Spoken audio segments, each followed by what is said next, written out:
we are continuing the cross product, and we're going to look at a few properties of cross product. So we can have properties of cross product, right? So one is vector A cross vector B will give us negative vector B cross vector A. And then you see it is anti-commutative. Then we can have another property where we have A cross B, beta B plus beta C, which is distributive. You're going to have A cross B plus A cross C.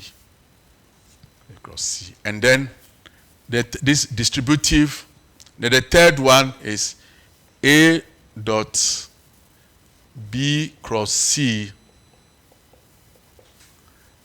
can also be written at A cross B dot C, but C. Now, geometrically, when we talk of cross product shows us the area of a parallelogram. So if you have vector A acting in this direction and vector B is acting in this direction, what it means is that when we find the cross product of these two vectors, A cross B, basically geometrically what we are finding is finding the area of the parallelogram. So when we construct the parallelogram, that is, this side is parallel to this side, and then A is parallel to this side. What we have done, this area is determined as the area of the parallelogram, right? And is giving us the magnitude of A cross B. So, in actual fact, we can also find the area of a parallelogram, that is by this formula. And when we use geometry, we realize that absolute value of A cross B is also giving us a magnitude of vector A times magnitude of vector B times the sine of the angle between A and B. So if you have theta here, so we can use the cross product to find the area of the parallelogram and also find the angle between the vectors A and B. And the same way, see, we can also use the cross product to find the area of a triangle. So if you have a vector, the triangle, let's say we have the triangle, we have this triangle, vector A and vector B forming a triangle.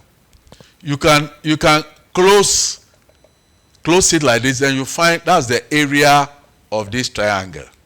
And the area of this triangle is half the area of the parallelogram. And so, given two vectors A and B, we can find the value of the area of the triangle, and that could be half the area of the parallelogram. So that will be A cross B all divided by 2. And so we can have an example where this one can go off for now. We can have an example where we are given how to find the area of a triangle. So example, so if A 0.15 negative 2, B has coordinates -2, 3, and -4, and C has coordinates, let's say 0, 7, -5. If A, B, C are the vertices vertices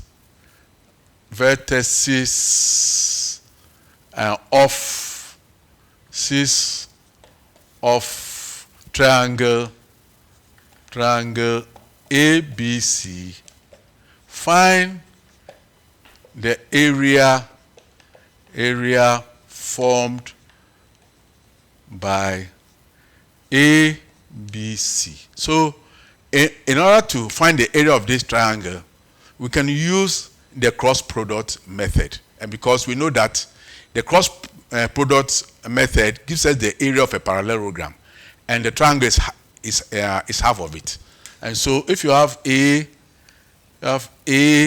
B, C as our triangle, so we can have AB cross AC. If you take vector AB cross AC, we realize that we can find vector AB, we learned it from the beginning, that is the final destination minus initial destination, which is B, which is minus negative 2 minus 1, then 3 minus 5, and then we have negative 4 minus negative 2. That's for vector AB. And for vector AC, we can tidy up and get this vector to be minus 3, negative 2, and here will give us negative 2. Minus 4 plus 2 will give us negative 2. And then we can find the vector AC. The vector AC is given as the final C minus A. So 0 minus 1 for the I component. Then we have 7 minus 5, which is the J component. And then minus 5 minus 2. And so when we tidy up, that one will also give us negative 1. 7 minus 5 is 2. Then this one will give us positive 2. Minus 5 plus 2 is negative 3. And so once we have the coordinates of vector AB and vector AC, we'll find the cross product of AB and AC. AB and AC will give us IJK, vectors IJK. Then AB comes first, which is AB comes first, which is negative 2, negative 3, negative 2, negative 2. And here will be, that is AC. AC gives us negative 1, 2, negative 3. And so we use the determinant approach, the same thing. We cross here, we cross here. We're going to have minus negative 2, negative 2, 2, negative 3. That is I minus. We cross here, we cross here. We're going to have negative 3, negative 2, negative 1, negative 3. That will be J. And the last one will be K. We cross here, we cross here. We're going to have negative 3, negative 2, negative 1, and 2, and K. So we are left to calculate the determinant of these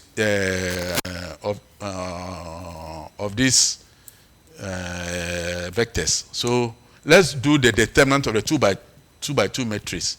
We're going to have negative times negative is positive 6, minus minus plus 4, the I component, and then minus negative 3, negative 3, which is 339, minus 2 minus 1 will give us 2, that is J, plus the K. The K one will, no, we just did it for I, and then J. Then we are left with the K. The K will give us plus K minus 6, negative 6, minus positive 2K.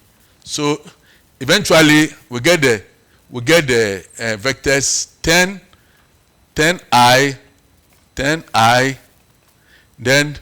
9 minus 2 is 7, minus 7J, and then minus 6 minus 2 is minus 8K. So that is the cross product AB cross AC.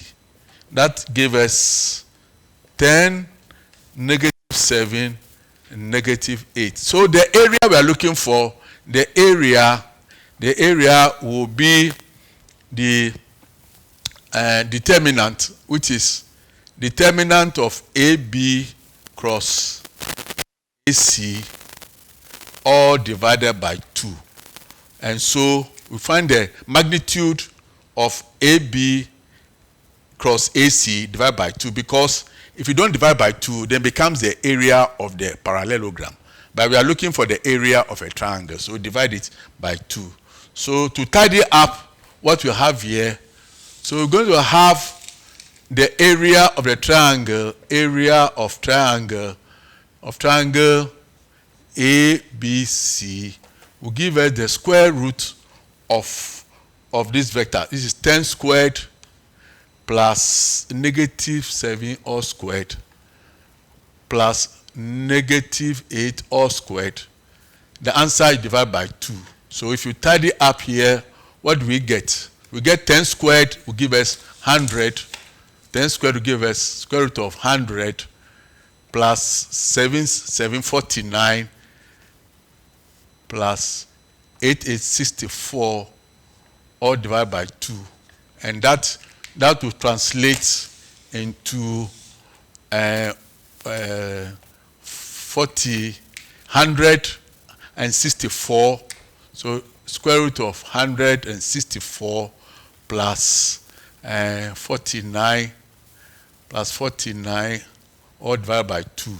And that sums up to be 13, 3, this 10, 11, 213 divided by 2. So after calculating and getting the square root of 213 divided by 2, then you take your calculator, input the square root of 213, and divide the answer by 2. And that gives us the area of the triangle that we are calculating.